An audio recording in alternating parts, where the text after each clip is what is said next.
찬송하시겠습니다. 찬송가 412장. 찬송가 412장. 내 영혼의 깊은 데서 맑은 가락이 흘러가네. 하늘 복조가 언제나 흘러나와 내 영혼을 거의 싸네.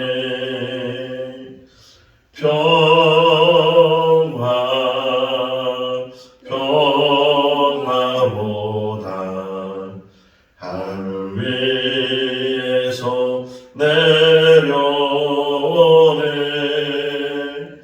그 사랑의 물결이 영원토록 내 영혼을 덮으소서. 내 마음속에 솟아나 이 평화는 깊이 묻힌 보배로다.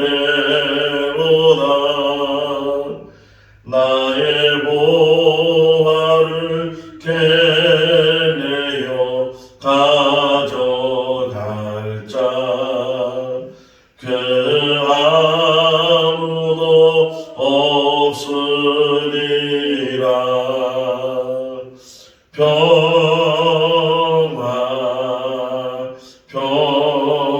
평화로다 하늘 위에서 내려오네. 그 사랑의 물결이 영원토록 내 영혼을 덮으소서. 내 영혼의 평화가 넘쳐나는 주의 근본을 받으리라. 내가 주야로 주님과 함께 있어 내 영혼이 편히 쉬네.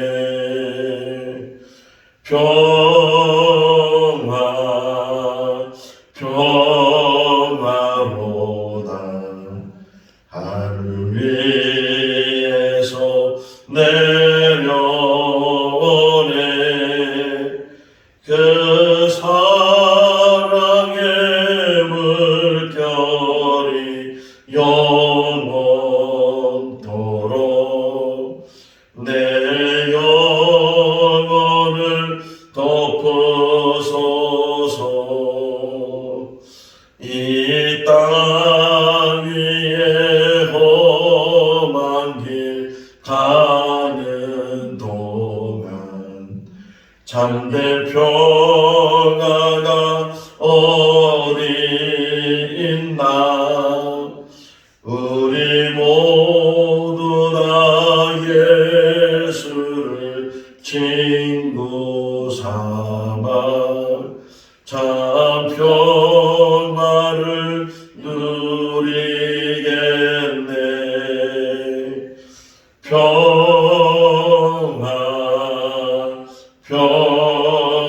평화로다 하늘 위에서 내려오네.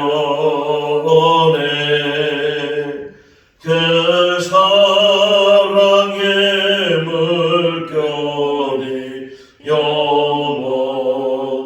영원토록 내 영혼을 덮으소서. 하나님 말씀 사도행전 7장 9절부터 16절 말씀까지입니다. 사도행전 7장 9절부터 16절 말씀까지 여러 조상이 요셉을 시기하여 애굽에 팔았더니 하나님이 그와 함께 계셔 그 모든 환난에서 건져내사 애굽 왕 바로 앞에서 은총과 지혜를 주심에 바로가 그를 애굽과 자기 온 집의 통치자로 세웠느니라. 그때에 애굽과 가나안 온 땅에 흉년이 들어 컬한난이 있으세 우리 조상들이 양식이 없는지라. 애굽이 애굽에 곡식 있다는 말을 듣고 먼저 우리 조상들을 보내고 또 재차 보내매 요셉이 자기 형제들에게 알려지게 되고 또 요셉의 친족이 바로에게 드러나게 되니라. 요셉이 사람을 보내어 그의 아버지 야곱과 온 친족 75사람을 청하였더니 야곱이 애굽으로 내려가 자기와 우리 조상들이 거기서 죽고 세겜으로 옮겨져 아브라함이 세겜 하몰의 자손에게서 은으로 값주고 산 무덤에 장사되니라. 아멘. 할렐루야. 어제부터 스테반의 설교의 말씀을 같이 묵상하고 있는데 사도행전에 나오는 여러 설교의 중심은 예수 그리스도, 예수님이 누구신가? 예수님은 인류를 구원하시기 오신 구세주이시다, 그리스도이시다, 하나님이시고 하나님의 아들이시다. 쭉 계속 설명을 하고 있는데 스데반은 구약 성경과 예수님에 대해서 이제 연결을 해서 구약에 있는 모든 이야기들이 다 예수님에 대한 이야기다.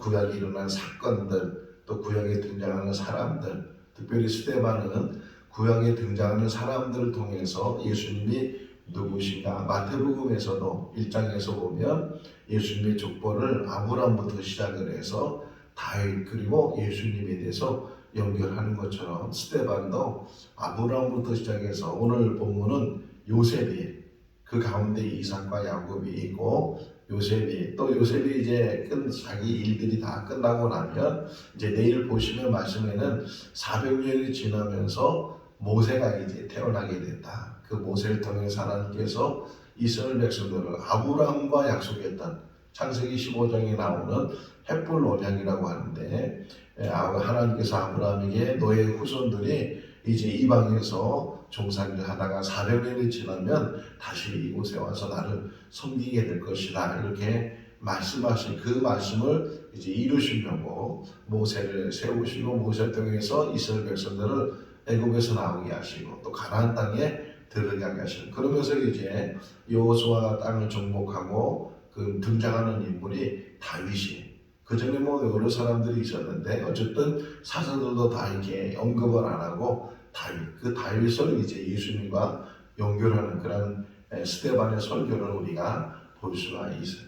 자, 아브라함과 요셉 사이에 이삭과 야곱이 있는데 여기서는 뭐 8절 말씀에 잠깐 그 이름만 언급이 되어 있지만 이삭은 아브라함의 100세에 낳은 아들이고 또 이제 창세기 22장에 보면 아브라함을 하나님의 시험에서 그 이삭을 모리아산의 제물로 바치라고 했을 때 아브라함이 그 말씀에 순종해서 자기 아들을 모리아산까지 데리고 가서 제단을 쌓고 결박을 시킨 다음에 칼로 내리치려고 했을 때 그때서 천사가 나타나서 이제는 네가 나를 경외하는 줄 안다 이렇게 말씀하시는 어떻게 보면 아브라함은 나이가 많은 사람이고 이삭은 젊은 청소년이고 힘으로 따진다면 아버지를 능히 이길 수 있는데도 불구하고 이삭이 결박을 당하고 제물이 되려고 했다. 그래서 흔히 말하기를 이삭은 순종의 아들이다. 그러니까 이삭 하면은 순종하는 자. 물론 아브라함도 하나님 말씀에 순종해서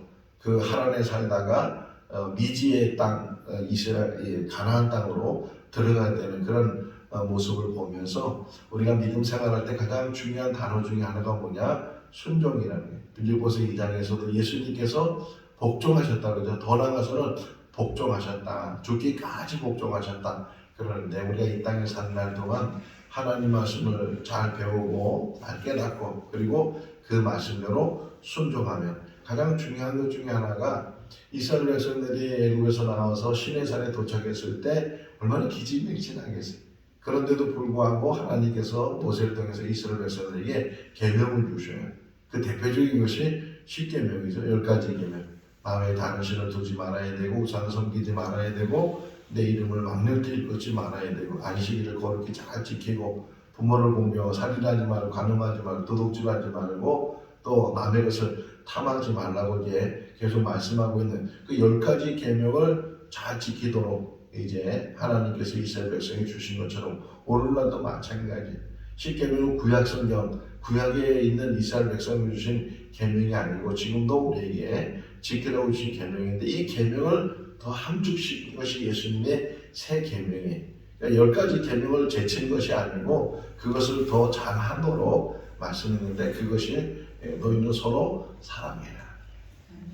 우리 생거 진천교회가 그 계명을 지켜나가는 그런 교회가 될 수 있기를 바랍니다. 서로 사랑해서 사랑의 공동체를 이루고 하나님 나라가 이 교회 안에서 이루어져 나가면서 더 확장돼 나가는 그런 은혜가 우리 가운데 있어야 될 줄로 믿습니다. 이삭하면 순종의 사람이다. 또 창세기 26장을 보게 되면 이삭을 보면 양보하는 사람, 계속 그날 사람들이 시비를 걸어오고 우물에다 돌을 메꾸고 그런데도 싸우지 않고 또 다른 곳으로 옮겨가서 또 우물을 파고 또 거기 와서 또 회방을 하면 또 다른 곳으로 이제 우물을 파고 양보하면서 결국은 그들이 쫓아오지 않았을 때 그 팠던 우물의 이름을 르홉이시다. 하나님께서 우리의 지경을 넓혀주셨다. 그러니까 이삭하면은 순종의 사람이고 양보의 사람이었다. 또 한 가지 찾아본다면 창세기 27장에 이삭은 에서를 더 좋아했죠. 에서에게 너 사냥해서 나한테 별미를 가져오면 내가 그것을 먹고 마음껏 너를 축복해 주겠다. 그러니까 축복의 사람, 특별히 자녀들을 축복해 주는. 그것을 이제 야곱이 배우죠. 야곱이 나중에 이제 자기 아들 한 사람을 살면서 축복해 주는. 우리가 배울 수 있는, 이삭에게 배울 수 있는 것은 순종의 사람, 양보의 사람, 그리고 축복하는 사람.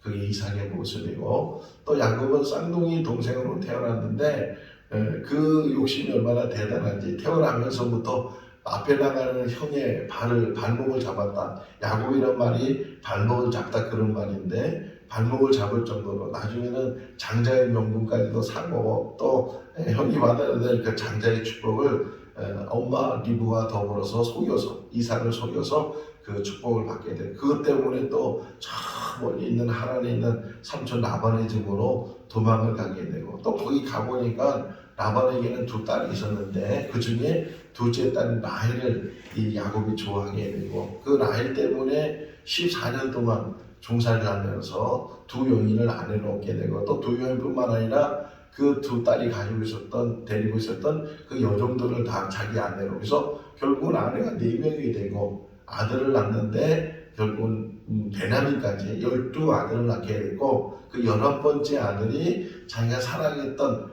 라헬이 낳은 요셉이. 그러니까 여러 아들이 있는데 그 중에도 뭐 다 자기 아들이니까 얼마나 또 사랑스럽겠어요.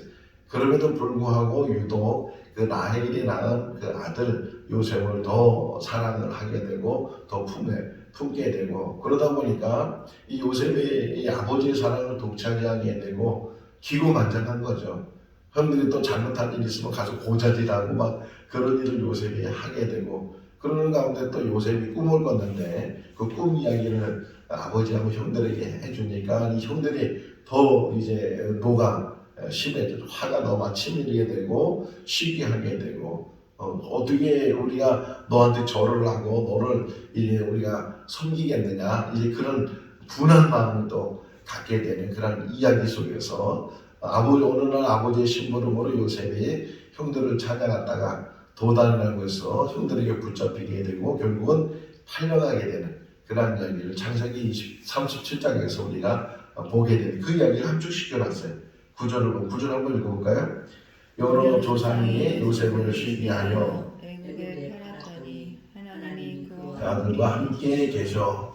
그 이야기를 좀 더 우리가 보게 되면 이제 형들을 찾아서 도단까지 찾아갔는데 형들이 괘씸한 마음에 요셉을 혼을 내게 주려고 심지어는 죽이려고 하는 마음도 없지 않아 있었는데 그 첫째 맏아들 루벤이 그래도 자기 동생이니까 그래도 아버지가 사랑하니까 이 아이를 죽이지 않고 다치지 않고 잘 보내줘야 되겠다. 그래서 물어놓은 웅덩이에다가 우선 그 아이를 두게 됐어요.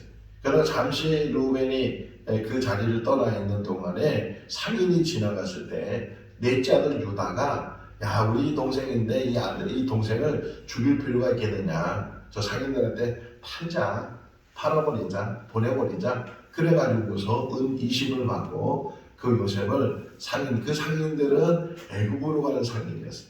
애국으로 가고 있는 상인들에게 요셉을 팔고, 요셉이 입었던 채석옷에 이제 동물의 피를 묻혀서 아버지한테 보여주고서 우리 동생이 죽었다고, 이 사랑하는 동물에게 잡혀먹은 것 같다고 이제 그렇게 속이는 그런 이야기를 보여요. 어쨌든 그래서 이 요셉이 애국으로 팔려가게 됐어요. 그 전까지만 해도 아버지의 사랑을 독차지했고 일은 전혀 배우지도 않고 그랬던 요셉인데 갑자기 그 신분이 노예 신분으로 그 결국은 보디발이라는 그 사람 집으로 팔려가게 됐어요. 끌려갔을 때 뭐 애국말을 알 줄도 모르고 배울 일도 배우지도 못하고, 그런데 종살이를 해야 되니까 얼마나 힘들고 어렵겠어요. 그럼에도 불구하고 요셉이 이제 결국은 애국의 총리가 되는 그런 과정들을 보게 되는데, 이 요셉 이야기 속에서 가장 중요한 게 뭐냐면 요셉은 어릴 때 신앙 교육을 받았다. 자, 이스라엘 사람들은 직업이 목축이에요. 뭐 어디 앉아서 또는 뭐 이렇게 딱 정착을 해서 사는 것이 아니고 이제 물이 있는 곳으로, 풀이 있는 곳으로 이제 짐승을 데리고 다니면서 옮겨 다녀야 되니까 제대로 어떤 뭐 기록 문화를 가지고 있는 것이 아니고 구전 문화예요. 구전. 말로 전해주는 그런 문화 속에서 이야기하는 거예요. 우리 저 어렸을 때도 저기 할머니한테 또는 어머니한테 옛날 얘기 해달라고 그러면 똑같은 얘기 또 들어요. 뭐 떡 하나 주면 안 잡아 먹지. 그 얘기를 얼마나 많이 들었는지, 어디서부터 그 얘기가 발생했는지 모르는데 다 우리들이 뭐 여러 번씩 들었던 얘기. 또 우리가 만약에 우리 손자 손녀들이 그 얘기 해달라면 또 그 얘기 해줄 거예요. 엄마가 떡 발라 갔다가 돌아오는데 호랑이가 나타나가지고 그 얘기를 계속 해주는 것처럼 야곱이 다른 아들들은 다 양치하고 다 이렇게 일을 시켰는데 그 라헬이 낳은 요셉은 품에 안았다고요. 품에 안아가지고서 늘 옛날 얘기 해달라고 했을 거 아니에요. 그러니까 아브라함 이야기를 해주고 아버지 이삭 얘기를 해주고 또 자기 얘기를 해주고, 내가 도망가다가 베델이라는 곳에서 하나님을 만났는데 하나님께서 천사들이 오라고 그래요. 뭐 그런 얘기, 어쨌든 하나님에 대한 이야기를 요셉이 어렸을 때 많이 들었어요. 그때는 이야기로만 듣던 요셉이었는데 막상 애국으로 팔려가고 종살이하고 막 어려운 일에 처하게 되고 그 어린 마음이 얼마나 서운하고 얼마나 분이 분겠어요. 형들이 얼마나 미웠겠어요. 나중에 복수하겠다고 내가 이거 가만두냐고 이런 마음이 혹이나 요셉에게 있을 수 있는데, 어쨌든 그런 요셉이지만 점점 보디발 입에서 종으로, 신분이 종이 노예. 그럼에도 불구하고 또 요셉의 좋은 점은 물론 하나님이 함께 계셨기 때문에 그가 형통하게 됐지만 또 한 가지는 성실한 사람이었다.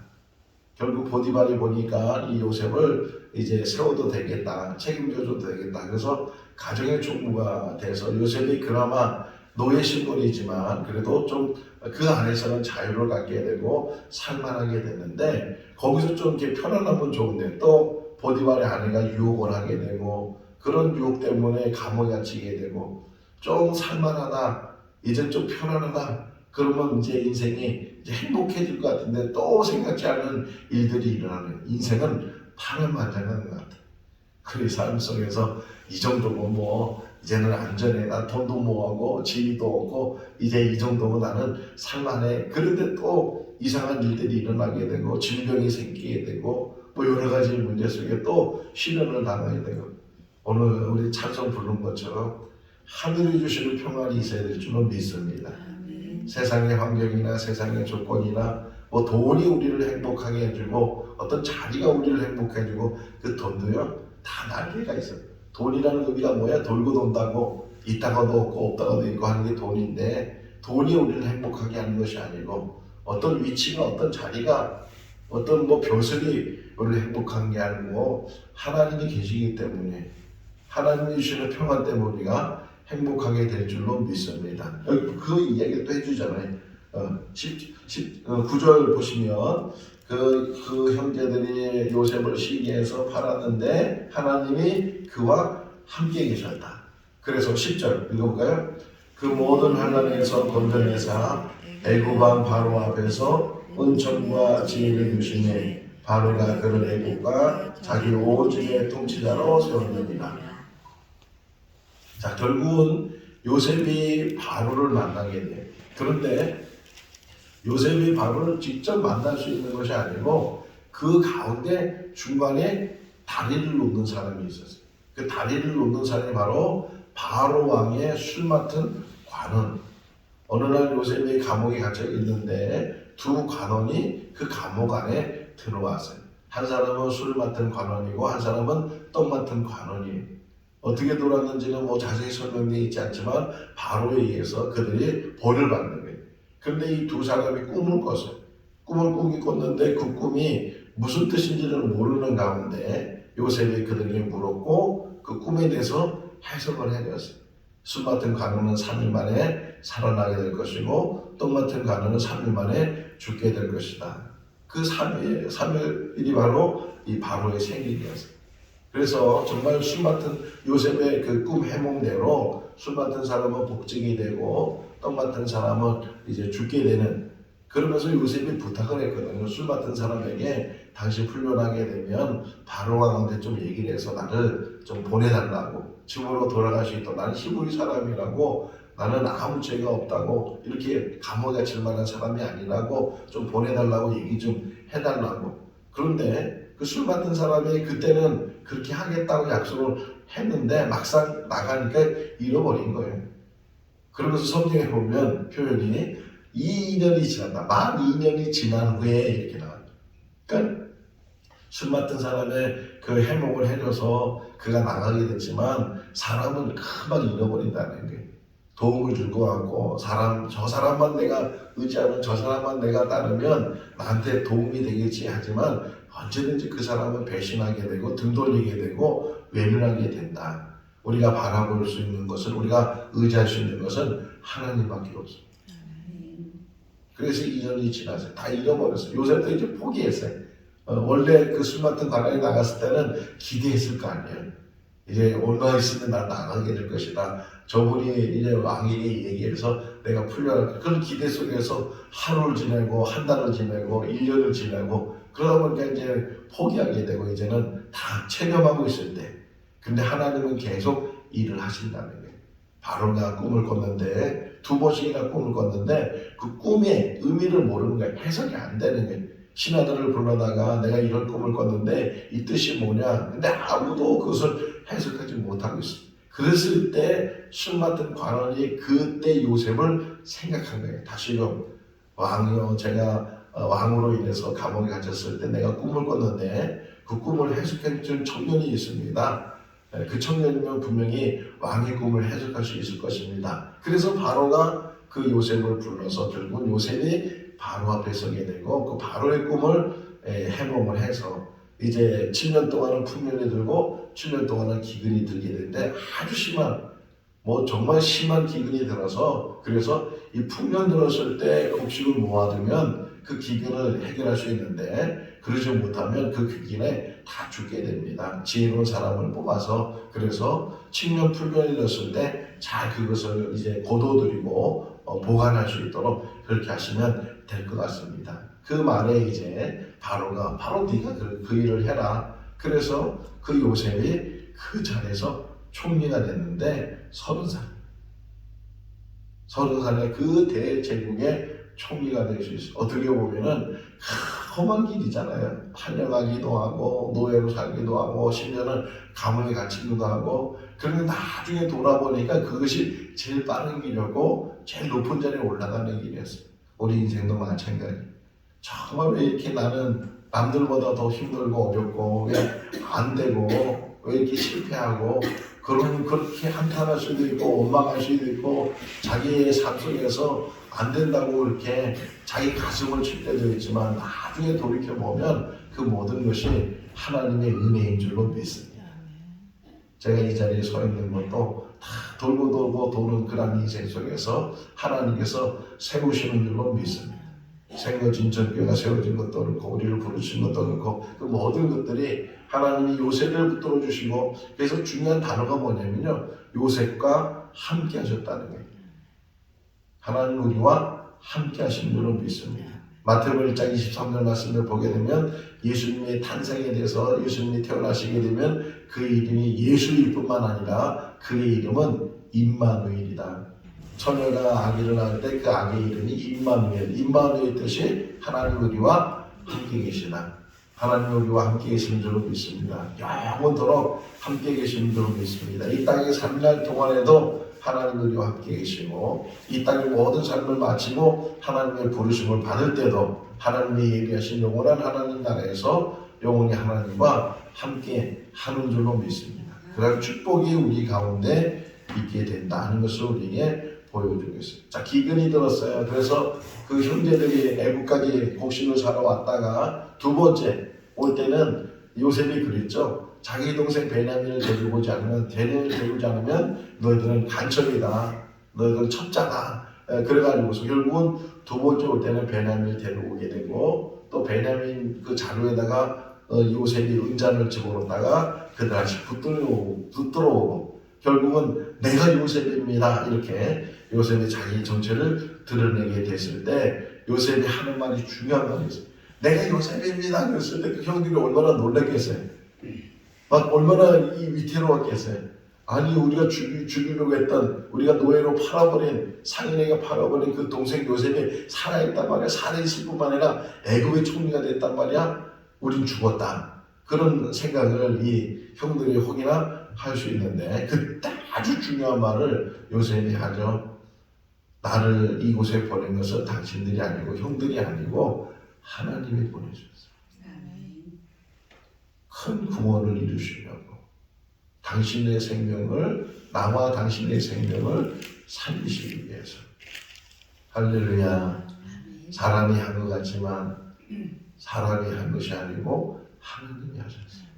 하나님의 뜻이 있어요. 우리 인생 속에서 그 모든 것들이 우연히 일어나는 것이 없고 다 하나님의 섭리 가운데 일어나게 되는데 무엇보다도 항상 하나님의 말씀에 깨달음이 있어야 되고 하나님 앞에 바로 서야 되고 어떤 상황에서든지 포기하거나 좌절하거나 실망하지 말고 하나님의 은혜를 바라보고 더 하나님께 소망을 두고 하나님만 의지하는 그런 삶이 우리 삶이 될 수 있기를 바랍니다. 야곱도 애굽에 오고 야곱이 이제 오늘 본문 마지막이 뭐냐면 야곱이 죽어서 결국은 저 막벨라 굴 사라가 죽었을 때 아브라함이 그 지역 사람들에게 돈을 주고 산 그런 굴이 하나 있죠. 막벨라 굴인데 거기에 사라를 이제 먼저 장사하고 그다음에 아브라함이 죽었을 때도 그곳으로 이삭이 죽었을 때도 그곳으로 결국은 야곱이 죽었을 때도 애굽에서 죽었지만 장사는 그 막벨라 굴까지 가서 장사를 하게 되는 그런 모습들을 보면서 이제 하나님께서 이 애굽에서 이스라엘 백성들을 75명이 내려왔다는데 70명 또는 75명 이렇게 얘기하는데 그들이 내려왔지만 이제 갈 때는 장정만 60만 명 여자 어린아이 또 노인들 다 합치면 한 150에서 200만 명 정도 되는 그런 숫자로 이제 크게 번성이 돼서 다시 가나안 땅으로 가게 되는 그런 모습을 계속 보게 되는데 하나님의 모든 섭리 가운데 때로는 광야의 삶을 살고 때로는 노예로 끌려가고 감옥에 갇히고 인생이 이제는 저 밑바닥이고 저 끝장났다고 하는 그런 자리에 있다 할지라도 하나님께서는 다시금 세워주시고 다시금 일으켜주시고 다시금 하나님께 영광 돌리는 삶을 살게 하실 줄로 믿습니다. 요셉의 삶을 통해서 다시금 우리가 세움받는 그런 은혜가 있을 수 있기를 주님의 이름으로 축원합니다. 기도하겠습니다. 사랑과 은혜가 많으신 하나님 아버지 추운 날씨 가운데서도 저희들 건강 주시고 주님의 전을 사모하며 또 새벽 제단을 또 가정 안에서 쌓을 수 있도록 은혜 베풀어 주시는 것을 감사합니다. 스데반의 설교를 통해서 예수 그리스도를 향하는 말씀을 우리가 같이 묵상합니다. 아브라함 또는 요셉 또는 모세, 다윗 그 모두가 예수님과 연결된 사람이고 구원의 역사를 위해서 준비된 사람들입니다. 우리도 이 땅에 산 날 동안 아브라함처럼 또는 요셉처럼 모세처럼 다윗처럼 하나님의 사람으로 살게 하시고 하나님의 뜻을 이루는 삶을 살아가는 우리들 되게 하여 주시옵소서. 주 안에서 복된 하루의 삶이 되게 하여 주시기를 간절히 바라옵고 예수 그리스도 이름으로 기도하옵나이다. 아멘. 마쳤습니다. 자유롭게 기도하시기 바랍니다.